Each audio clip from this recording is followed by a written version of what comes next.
शलोम शलोम शलोम। प्रभु यीशु मसीह नासरी के नाम में आज जो बहुत ही चर्चित विषय है, हर कोई इसे जानना चाहता है, समझना चाहता है और इस पर बहुत सारी बहसें भी हैं, और वो है प्रतिज्ञा की संतान, चूजन पीपल, चुने हुए लोग कौन हैं।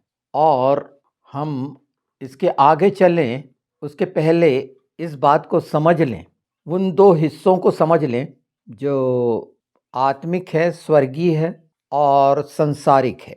परमेश्वर ने जो निश्चित किया पाप के कारण, मृत्यु के कारण, तो अपनी व्यवस्था दी और इजराइलियों को वो व्यवस्था दी ये कि उसको माने और करें, और नहीं मानने का परिणाम ये हुआ उसके अनुसार करने में वो असक्षम थे, तमाम जगह भटकते रहे, अनाज्ञाकारी रहे, लथाड़े गए, मारे गए और बेघर हुए। ये भावनात्मक तरीके से लगता है कि नहीं, बहुत बुरा हुआ यहूदियों के साथ, इजराइलियों के साथ, ये दूसरों ने बहुत बुरा किए। पर बेसिक तो ये है ना कि परमेश्वर के अनाज्ञाकारी होने के कारण परमेश्वर के द्वारा उन पर इस तरह का श्राप कि जहाँ ये जाते थे, बोले ये वो लोग हैं जो अपने परमेश्वर की नहीं माने और इसीलिए इस हाल में है। एक हिस्सा इसे बहुत अच्छे से जान लीजिए, समझ लीजिए। उसके साथ मैं एक चीज़ जोड़ देता हूँ जो आपके ध्यान में रहना चाहिए हमेशा, कि अब्राहम, जिस समय परमेश्वर ने अब्राहम को बुलाया, उस समय कोई व्यवस्था नहीं थी, सिर्फ प्रतिज्ञा की गई थी और वो प्रतिज्ञा विश्वास के कारण पूरी हुई। तो इसको अलग मत हटाना आप, क्योंकि वहीं से दो संतानें पैदा हुई, एक गुलामी की संतान और एक प्रतिज्ञा की संतान, जिसे चूजन पीपल कहा गया। ये दो स्त्रियां जो दिखाई गई हैं, सारा और हाजरा, मैं इसीलिए इसे साफ कर देना चाह रहा हूं कि ये शरीर का और संसार का, ये दोनों को अलग अलग देखकर चलिए। जैसे आज एक इज़राइल जो भूमि है, यरूशलेम है, जहां उपाय किया गया, परमेश्वर का वास का स्थान तो सिय्योन है, बाइबल साफ बताती, और वो इज़राइल में नहीं है। यहां मैं उन बातों की के लिए नहीं हूं कि यहूदी क्या चाहते हैं, इज़राइली क्या चाहते हैं, वो किस तरह से देखते हैं। वो शुरू से प्रभु यीशु का इनकार करें, जब तक वो ये स्वीकार नहीं करेंगे कि लिखा हुआ है ना कि जब वो कहेंगे कि धन्य है जो यहोवा के नाम से आता है, तब तक वो इसी तरह सोते रहेंगे। वो स्वर्गीय राज्य के अधिकारी नहीं हो सकते। संसार के नजरिए से परमेश्वर जब उनको जगाएगा, प्रभु यीशु को स्वीकारेंगे, तब हम पहले से ही जिन्होंने मसीह को स्वीकारा है, हम हैं चूजन पीपल, चुने हुए लोग, प्रतिज्ञा की संतान हम हैं। और प्रभु यीशु ने जो वचन में कहे कि कैसे ये हटाए गए, निकाले गए, तो मती रची सुसमाचार में इसका बहुत सुंदर, स्पष्ट, साफ साफ विवरण है वचन में। ये मेरे कहने के अनुसार नहीं है, पर पहले मैं ये बता देना चाह रहा हूं कि हमारे लिए स्वर्गीय स्थान, स्वर्गीय यरूशलेम है। हाँ, लोग जाते हैं इज़राइल, यरूशलेम, 50 टूर करते हैं, भावनात्मक टूर हैं। वो महत्वपूर्ण जगह बनी प्रभु यीशु के द्वारा, प्रभु यीशु के कारण। आज भी मंदिर नहीं बन पाया है, 2 बार कैसा नाश हुआ। प्रभु यीशु ने जो वचन कहे वो, और वो तीसरा भी नाश होगा। वो बन के क्या स्थिर रहेगा? बिल्कुल नहीं। वो जगह पर वो तमाम कर्मकांड होने हैं, और वहाँ जो यहूदी कहलाते हैं और यहूदी हैं भी नहीं, यहूदियों को तो शैतान की सभा भी बोल दी गई है, शैतान के संतान भी बोल दिए, प्रभु यीशु ने बोले। कौन से यहूदियों की बात कर रहा हूँ मैं? कौन से इजराइलियों की बात कर रहा हूँ? वही जो संसारिक हैं। तो इसका मतलब जो उसने अपनों को, जिनको उनने नहीं छोड़ा, तो यहाँ जो मसीह कहलाते हैं और हैं नहीं, तो ये सब उसी कैटेगरी में आते हैं, क्योंकि वो शरीर के अनुसार हैं, और जो शरीर के अनुसार है वो लज्जित होगा, निंदा होगी, श्रापित होगा। कहलाने को वो मसीही हो सकता है, प्रभु यीशु को मानने वाला हो सकता है पर वो नहीं है। ये दो भाग बहुत स्पष्ट हैं। उसके पहले मैं पढ़ देता हूँ वो हिस्सा जो लेन देन का हुआ। तो प्रभु यीशु ने जो 21 देखिए, मत्ती 21 का मैं 33 से पढ़ देता हूँ। एक और दृष्टांत सुनो। एक गृहस्वामी था जिसने दाख की बारी लगाई, उसके चारों ओर बाड़ा बांधा, उसमें रस का कुंड खोदा और गुम्मट बनाया और किसानों को उसका ठेका देकर परदेश चला गया। जब फल का समय निकट आया तो उसने अपने दासों को उसका फल लेने के लिए किसानों के पास भेजा, पर किसानों ने उसके दासों को पकड़ के किसी को पीटा और किसी को मार डाला और किसी पर पथराव किया। फिर उसके पहलों से अधिक और दासों को भेजा और उन्होंने उससे वैसा ही किया। अंत में उसने अपने पुत्र को उनके पास यह सोचकर भेजा कि वे मेरे पुत्र का आदर करेंगे, परंतु किसानों ने पुत्र को देखकर आपस में कहा, यह तो वारिस है, आओ इसे मार डालें और इसकी मिरास ले लें। अतः उन्होंने उसे पकड़ा और दाख की बारी से बाहर निकालकर मार डाला। इसलिए जब दाख की बारी का स्वामी आएगा तो उन किसानों के साथ क्या करेगा? ये सब कुछ हुआ। इसमें जो सारी बातें लिखी हुई हैं, दाख की बारी लगाना, बाड़ा लगाना, रस का कुंड खोदा जाना और गुम्मट, ये सब सिंबॉलिक, ये सारी चीजें स्वर्गीय स्थानों में आत्मिक रीति से हैं। पर जब मार दिया गया बाहर, प्रभु यीशु को भी बाहर निकाल के मारा गया था ना, क्रूस पे चढ़ाया गया था।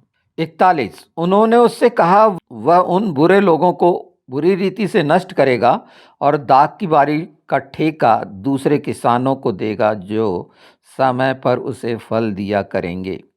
और ये हुआ। उसके बाद का सिलसिला देखिए, रोमियो ने क्या करा, असीरियों के साथ क्या हुआ, नबूकदनेस्सर ने क्या करा। ये क्या बता रहा है? ये तमाम वो पतियों को मानने वालों के कारण, उनकी शिक्षाओं को मानने के कारण आज हम प्रभु यीशु की शिक्षा को जो कहे थे कि दुल्हन को लेने आ रहा है, तो अगर उसके हैं तो जिस पत्थर को राजमिस्त्रियों ने निकम्मा ठहराया था वही कोने के सिरे का पत्थर हो गया। यह पत्थर यह प्रभु की ओर से हुआ और हमारी दृष्टि में अद्भुत है। इसलिए मैं तुमसे कहता हूं कि परमेश्वर का राज्य तुमसे ले लिया जाएगा और ऐसी जाति को जो फल लाए दिया जाएगा। जो इस पत्थर पर गिरेगा वह चकनाचूर हो जाएगा और जिस पर वह गिरेगा उसको पीस डालेगा। और 44 में है कि यहूदी जो याजक, प्रधान याजक, फरीसी, ये सब समझ गए थे कि ये इनके विषय में कहता है कि प्रभु यीशु ने जो कहा, और ठीक वही हुआ कि उन्होंने उसे निकम्मा जाना जिस समय ये सारी चीज़ें हुई और उनसे वो ले लिया गया। वहाँ कुछ नहीं। हाँ, वो अपने कर्म कांड कर रहे हैं, जो पढ़ना तोरा ये सारा कुछ कर रहे हैं, वो शरीर की रीति से, व्यवस्था की रीति से, और उसमें भी कई कई चीज़ें डाल दी गई और पर वो कर रहे हैं। यहाँ पर वो चूजन पीपल नहीं रहे। यहाँ स्वर्गीय स्थानों में वो ही प्रवेश करेगा जो प्रभु यीशु को अपना उद्धारकर्ता मानेगा। जब तक इज़राइल ये नहीं मानेगा, वो हमारे साथ आत्मिक इज़राइल, स्वर्गीय इज़राइल नहीं हो सकता, वहाँ का राजकुमार नहीं हो सकता। और इसीलिए कहा गया प्रभु यीशु के द्वारा 12 चेलों का वो न्याय करेंगे वहां पर बैठ। क्यों? उन्होंने प्रभु यीशु को स्वीकारा। आप देखिए, जब प्रभु यीशु मारे गाड़े गए और नीचे उतरे और वहां से सब अधोलोक से उन पहले पुलों को ले गए, तो उन्होंने प्रभु यीशु को स्वीकारा। तब वो उनके साथ जिन्होंने उसको माना, स्वीकारा, संसार की संपन्नता, संसार के सुख विलास के लिए प्रभु यीशु को मानना कितना छोटा बनाना है, अपनी ज़रूरतें चंगाई से लेकर, क्योंकि ये संसार का है। और ऐसे लोग जो इस तरह से जुड़े हुए हैं, उनके हस्र जैसे यहूदियों के हुए, उनको पीसा गया और पिस रहे हैं, उसी तरह ये पिस रहे हैं जो शरीर में है, जो प्रभु यीशु को अपना आत्मिक उद्धारकर्ता मान रहे हैं। वो इन झंझटों से दूर हैं, क्योंकि वो चुने हुए हो चुके, स्वर्गीय राज के वो अधिकारी हो चुके। इसमें बहुत सारी बातें आती हैं और ये देखिए, उसमें जो एक विशेष बात कही गई है, जो इस पत्थर पर गिरेगा वो चकनाचूर हो जाएगा और जिस पर वो गिरेगा पीस डालेगा। ये बोलना बड़ा अच्छा लगता है, शरीर की भाषा वाले इसका इस्तेमाल करते हैं, पर हकीकत ये है, सच्चाई ये है कि सचमुच में जो प्रभु यीशु के साथ है, पिता पुत्र पवित्र आत्मा जिसके साथ हैं, सचमुच में है, जिसके कामों से हैं और जो इन संसार की इन हिस्सों को समझ गया है, तो उसे आवश्यकता नहीं होगी। वो पत्थर का वादा है, वो जो हमारा दृढ़गढ़ चट्टान है प्रभु यीशु, उसका वादा है कि हम पर जो गिरेगा वो पीसेगा उनको, वो चकनाचूर करेगा, और जो इस तरह से दूर से करते हैं उनको वो पीस डालेगा। ये एक हिस्सा हुआ जो बहुत अच्छे से समझ लेना इसलिए जरूरी है कि प्रतिज्ञा की संतान मसीही हैं, पहले मसीही हैं, ना कोई यहूदी ना कोई यूनानी रहा। जो अपने आप को यहूदी कहते हैं और हैं नहीं, तो इसका मतलब जो प्रभु यीशु कह रहे हैं उन्हें मैं अलग नहीं कर रहा, परमेश्वर ने उन्हें रखा, पर अब्राहम एक विशेष स्तंभ रखा और दो स्त्रियां की आप चुनाव क्या करते हैं और सब चीजें दी। आज है नतीजा, वो अंतिम समय में इकट्ठा भी किया जाना होना है इनका, और वहां पर इनका छानना भी होना है, फटकना भी होना है। तो साथ साथ वो मसीहों का होना है क्या, जो सचमुच में परमेश्वर की संतान है, वारिस है, कि संसार में भटके हुए अभी भी चलो यरूशलेम को देख के आएंगे, वहां से जुड़ा हुआ है, यहाँ पहुंच गए, यहाँ तो गाढ़ा अभिषेक लग रहा है और ये लग रहा है और वो लग रहा है। बहुत सारे लोगों की अनुभूतियां हैं। ये संसार क्या है, ये संसार का दृष्टिकोण है, ये भावनात्मक दृष्टिकोण है।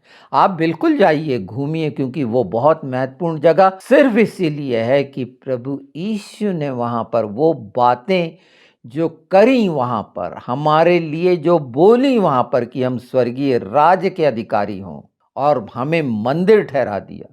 हमें ऐसी कोई जगह की जरूरत नहीं है। हाँ, भौतिक संसार में घूमने हर कोई जाता है, बाग बगीचे में जाता है, वैसे ही है वहाँ पर ऐसा कुछ परमेश्वर ने जो करा, उन लोगों ने जो कर रहे हैं, ये सारी चीज़ें हैं, पर सब नया होने के लिए है, ये सब खत्म होने के लिए है, वहाँ का कुछ नहीं रहना है। अगर हम उस लगाव में हैं, संसारिक लगाव में हैं, भावनात्मक लगाव में, तो आत्मिक उन्नति नहीं कर सकते, रुकेंगे। फिर वही बात जो हमें समझ में नहीं आती है। तो कौन से इजराइलियों को आशीष की बात कही है, कि कौन से इजराइली हैं जो आशीष का कारण है। ये सारी सृष्टि पर मसीही आशीष का कारण है, न कि वो यहूदी जो यहूदी कहलाते हैं नहीं। परमेश्वर ने उनसे ले लिया वो दाग की बारी और दे दी है। उनके साथ जो सलूक होना है वो हो रहा है। हम और आगे देख सकते हैं ना, इसमें पवित्र शास्त्र में एक चीज और देख लें कि संतान, जो संतान के बारे में प्रभु यीशु ने कहे हैं, मत्ती 8 का 10 से 13। ये खूबसूरत चीजों को समझ जाइए। यहाँ कोई मैं विरोधाभास के लिए नहीं बोल रहा हूँ। मुझे प्रभु यीशु के द्वारा उद्धार मिला है, किसी यहूदी के द्वारा नहीं, जो या ये इज़राइल के द्वारा या उनके किसी काम के कारण। वो पहले खुद उद्धार पालें। प्रभु यीशु मेरे लिए मुख्य है, इसके अतिरिक्त कुछ नहीं। वो परमेश्वर ने उनको उस समय मुख्य बनाया और वो कायम नहीं रहे उसमें, और जो भी कायम नहीं रहेगा वो निकाल दिया जाएगा। यह सुनकर यीशु को अचंभा हुआ, और जो उसके पीछे आ रहे थे उसने कहा, मैं तुमसे सच सच कहता हूँ कि मैंने इज़राइल में भी ऐसा विश्वास नहीं पाया। और मैं तुमसे कहता हूँ कि पूर्व और पश्चिम से बहुत से लोग आकर अब्राहम, इसहाक और याकूब के साथ स्वर्ग के राज्य में बैठेंगे, परंतु राज्य की संतान बाहर अंधकार में डाल दिए जाएंगे। ये जो राज्य में बैठने की बात कह रही है, ये अंधकार में डाल दिए जाएंगे, जहां रोना और दांत पीसना होगा। तब यीशु ने सूबेदार से कहा, जा तेरा जैसा तेरा विश्वास है वैसा ही तेरे लिए हो, और उसका सेवक उसी घड़ी चंगा हो गया।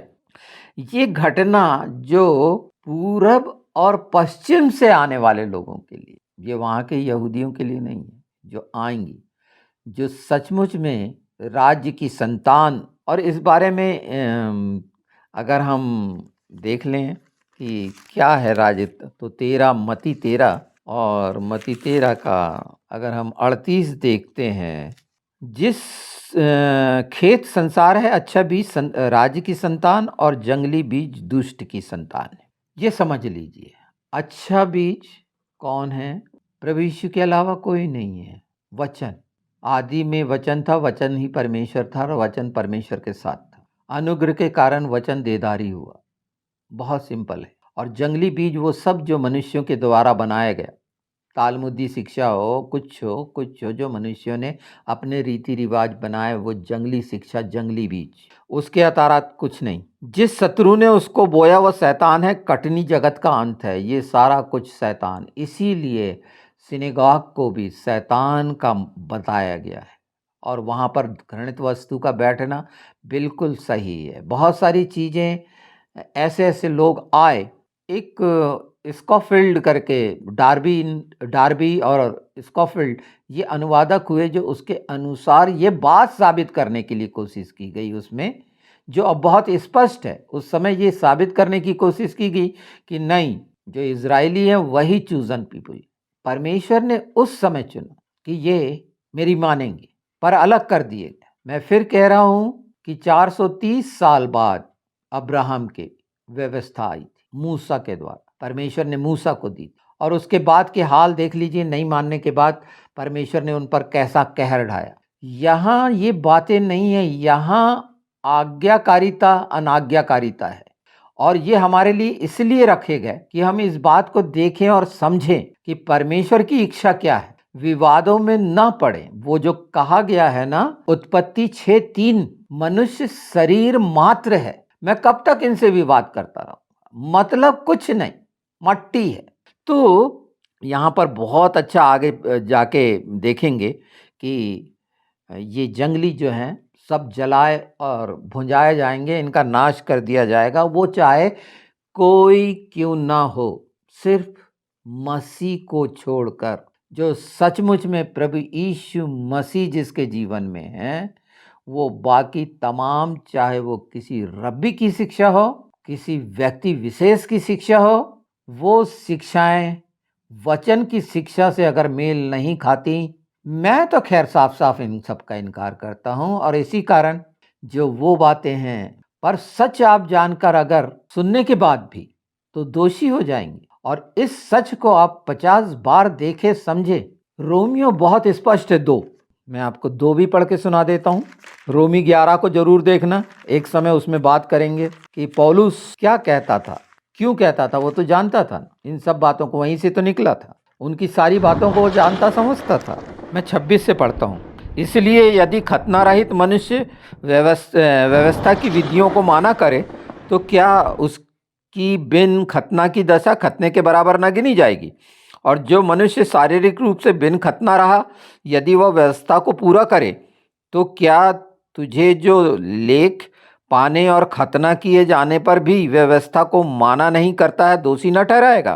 क्योंकि यहूदी वह नहीं जो प्रगट में यहूदी है, और ना वह खतना है जो प्रगट में है और देह में है, पर यहूदी वही है जो मन में है, और खतना वही है जो परमेश्वर का और आत्मा में है, न कि लेख का। ये बहुत साफ हृदय के खतने की बात है।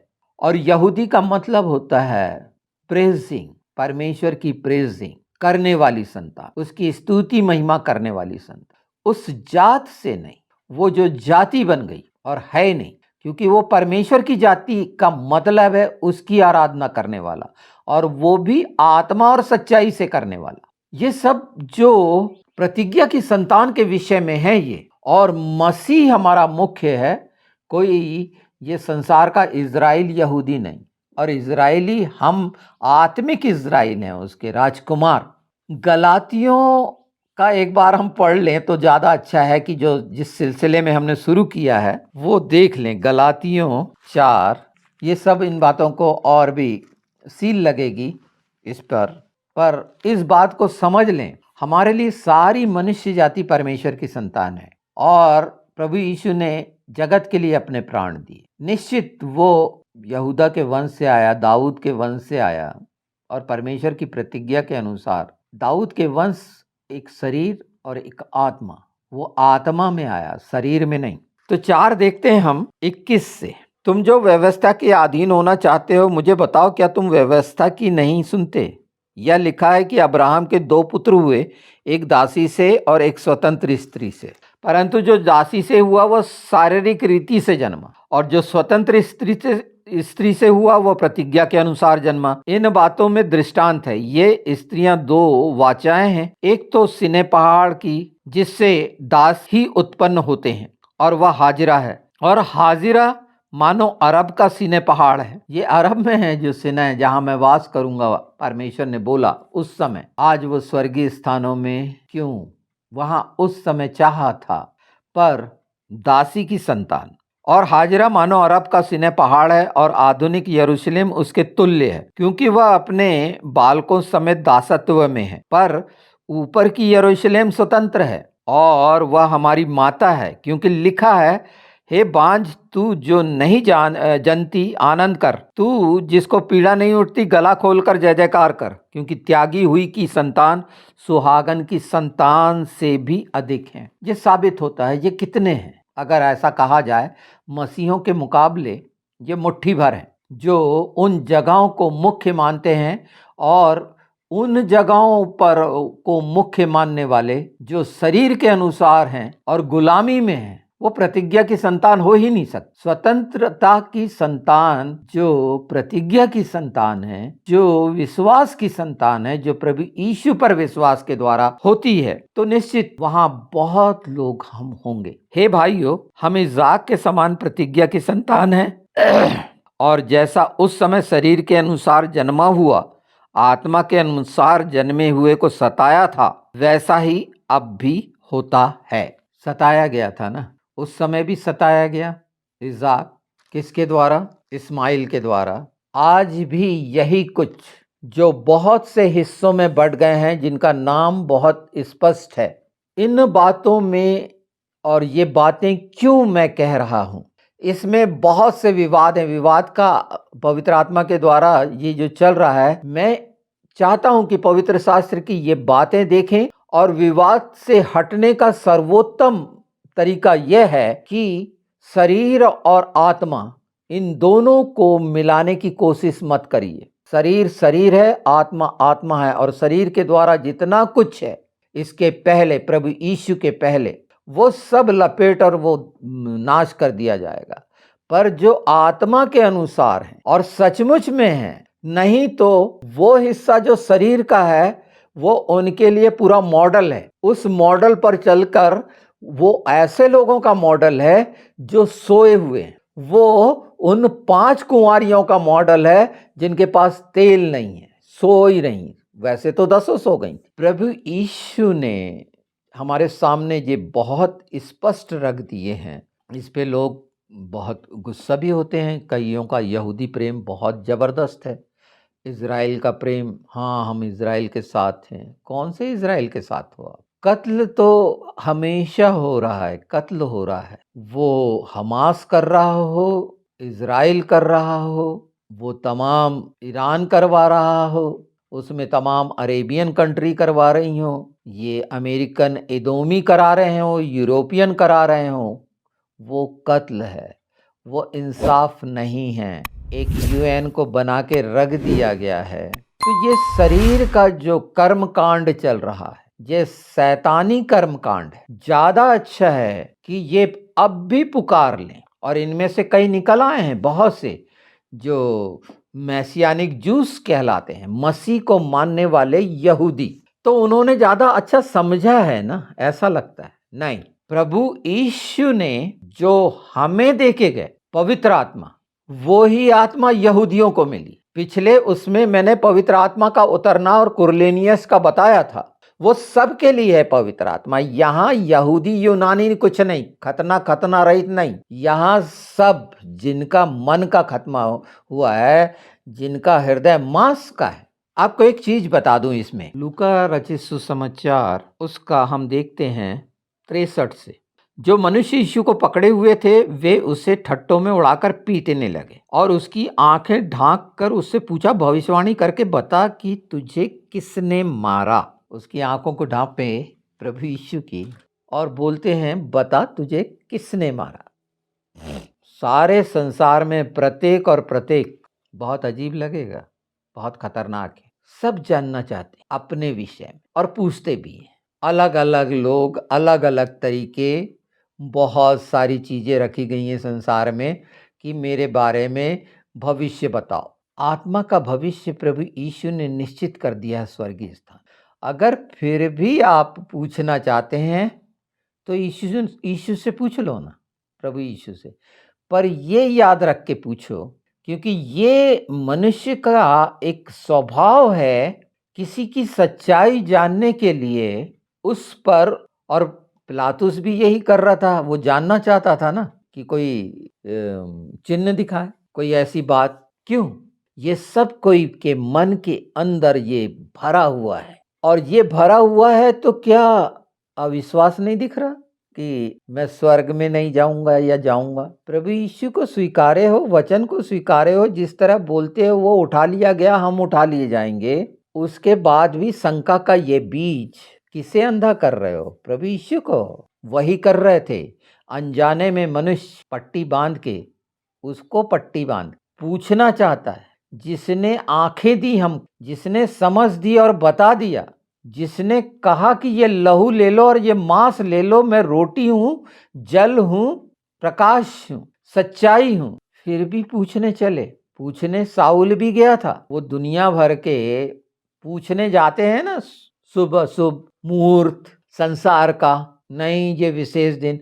अरे प्रभु ने हर दिन विशेष बनाया है, उसके साथ विशेष है। इस पृथ्वी पर उसके साथ हर दिन स्वर्गीय है। अगर आप बोलते हैं कि इज़राइल पवित्र है, वो भूमि पवित्र है, तो गलत सोच है। वहां उपस्थिति पवित्र करवाती है। कोई नहीं, परमेश्वर को छोड़ कोई नहीं। वो लानती भूमि है। परमेश्वर ने भूमि को श्राप दिया है कि वो क्या करेगी? ऊंट कटारे उगाएगी। हम स्वर्गीय भूमि में हैं। अगर वो भूमि जो कलवरी की है, वो मूल्य चुकाई हुई भूमि, जिसका मूल्य चुकाया गया, गुलगत्ता, खोपड़ी का स्थान, खोपड़ी का मूल्य चुकाया गया, स्वर्गीय स्थानों में रहने के लिए, उसके बाद भी आज अंधे जैसे अगर टटोल रहे हो कि मेरे लिए क्या प्रभु, मेरे लिए बता यीशु, मेरे लिए पवित्र आत्मा, बिल्कुल पूछिए। पर इच्छाएं कौन सी हैं, क्या करने की हैं? पहले से प्रोग्राम बना लिए कि मैं ये करूंगा, मैं ये करूंगा, और फिर पूछ रहे हैं कि तेरी इच्छा क्या है? उस समय पूछा जाता था ना, शरीर का जब हिसाब किताब था, दाऊद एपोत को ले जाता था, बोलता था परमेश्वर अब तू बता, चढ़ाई करूं कि नहीं, इस पे चढ़ बैठूं? नहीं, पवित्र आत्मा के साथ आपकी बातें परमेश्वर की महिमा और स्तुति और सुसमाचार के लिए, क्योंकि प्रचार वो है, सुसमाचार प्रचार मूर्खता का काम, पर किनके लिए है? नाश होने वालों के लिए। तो हमारे लिए वो क्रूस मुख्य है, उसे थामे रखिए, उसके साथ रहिए, वचन के साथ रहिए। तो ये तमाम विसंगतियां, ये जो भ्रांति फैलाती हैं शरीर के द्वारा, आत्मा को कमजोर करने का एक टूल्स है। जी यहूदी वो टूल्स रख दिया गया है कि अगर उसे महत्व देते हो, जिसने प्रभु यीशु के लिए विरोधी बनकर, तभी पवित्र शास्त्र की वो कड़वी बातें, वो कठिन बातें, वो इतनी इतनी कि उनसे छीन लिया गया जैसा शब्द खत्म कर दिया गया। छीना किससे था? प्रभु यीशु ने अधिकार, शैतान से। तो शैतान को मानने वालों से ये अधिकार छीना गया है, और वो प्रभु यीशु की पिता पुत्र पवित्र आत्मा की प्रजा नहीं हो सकते। शरीर की प्रजा, संसार की प्रजा, शरीर की औलाद, आपने गलातियों 4 में बहुत स्पष्ट देखा। अपने आप को स्थिर करिए और मजबूत करिए। ये सिर्फ इसीलिए है कि आप आत्मिक रीति से बढ़ें, ना कि ये संसार के बहकाने वालों के हाथ में पड़कर, जो सिर्फ शरीर के लुभावने सपने संसार के 60-70 साल के लिए आपके सामने परोसते हैं। और जिस रीति से ये वो परमेश्वर विरोधी, यीशु विरोधी, मसीह विरोधी, जो बोलो वो लोग हैं, जो उसके खून को रौंदते हैं, पवित्र आत्मा को निंदित करते हैं, उसकी निंदा करते हैं, खेदित करते हैं, ये वो लोग हैं। यहाँ सांसारिक फिर मैं कह रहा हूँ, यहूदी और इज़राइली से मेरा कोई लेना देना नहीं। मेरे तमाम मनुष्य जाति से लेना देना है जो परमेश्वर की संतान है। उन्होंने आज्ञाकारी नहीं रही, उनका हाल। आदम और हवा आज्ञाकारी नहीं रहे, उनका हाल। पर प्रभु यीशु हमारा वो है जहाँ से हमारी नई जनरेशन शुरू होती है। हमारी और कोई जनरेशन नहीं है कि हम यह यशुआ जो यहोशू जनरेशन और ये जनरेशन और एलिया और नहीं नहीं नहीं और मूसा नहीं, हमारे लिए नहीं। प्रभु यीशु ने साफ कहे थे, इसकी सुनो, ये मूसा और एलिया की नहीं। तो ये मूसा और एलिया की सुनने वाले कि उसकी आत्मा का काम ऐसा भी बताने वाले पवित्र आत्मा के अलावा कुछ नहीं है। जिसने भी ये शब्द सुने हैं और जिसके द्वारा सुने हैं और जिसने ये बोले हैं वो गलत शिक्षा है। तो गलत शिक्षाओं को वचन से ही इन लोग ठीक है परमेश्वर के रखे हुए हैं, हम भी वहीं रहेंगे आत्मा में जहाँ वो रहेंगे। तो इसका मतलब जब तक हम सच्चाई से प्रभु यीशु के साथ उसके पीछे पीछे नहीं चलते, उसकी आवाज़ को नहीं पहचानते, तो अनजाने में हम कहीं ना कहीं किसी दूसरे को महत्व देकर, ये मेरे लिए दूसरे हैं, पहला मेरे लिए यीशु है। अगर ये यीशु के हो जाते हैं मेरे भाई हैं, यीशु के नहीं मेरे भाई नहीं। आत्मा में भाई, आत्मा के लिए भाई बहन। विचार आपको करना है, और अगर इस मेंढकपन से निकलना है, इस कुएं से निकलना है, उन विचारधाराओं से निकलना है, तो फिर एक बार प्रभु यीशु के सामने जाकर पवित्र आत्मा से इन बातों को जो आज सुन रहे हैं, वचन को बार बार पढ़िए। 11 रोमियो पे करेंगे बात, बहुत सारी ऐसी चीज़ें हैं जिस पर हमारे लिए आदर की बात है। सब पूरी मनुष्य जाति, चाहे वो हिंदू हो, मुस्लिम हो, सिख हो, ईसाई हो, बौद्ध हो, हाँ हम मानते हैं ये सब भटके हुए हैं, संसार की रीति पे हैं, शरीर की रीति पे हैं, क्योंकि आत्मा की सच्चाई का वचन का प्रचार इनके कानों ने नहीं सुना।